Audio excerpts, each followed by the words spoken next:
हळूहळू आपल्या संस्कृतीकडे वळत आहे आणि म्हणून ज्या चुका झाल्या आहेत त्या दुरुस्त करण्याचा प्रयत्न म्हणजे करत आहे. आपलं म्हणणं योग्य पद्धतीनं मांडून ते लोकांपर्यंत आपल्याला पोहोचवता येते.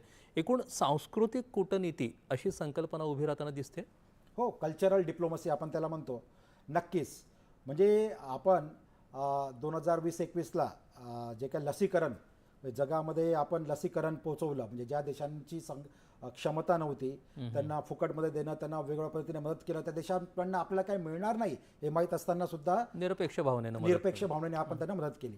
म्हणजे हा एक प्रकारचा कल्चरल डिप्लोमसीचा एक पार्ट आहे.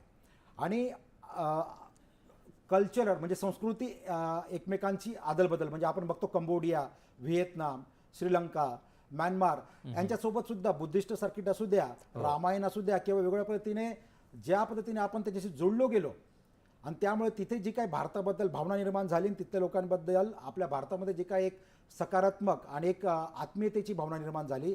आणि ही जी काही आपण डिप्लोमसी म्हणतो याचा उपयोग आपल्याला अजून कुठे झाला की चायना ज्या पद्धतीने आपल्याला या देशांपासून लांब करण्याचा प्रयत्न करत होता, एक प्रकारचं विष पेरत होता, आज ती लोक आपल्याजवळ आली तर त्यांना चायनाची सत्य परिस्थिती कळाली. म्हणजे याचा उपयोग आपल्याला एक सर्वांगीण व्यापक दृष्टीने त्याचा झालेला आहे. बरोबर. तर हा सगळा वारसा जपत असताना अनेक आव्हानं देखील असतात.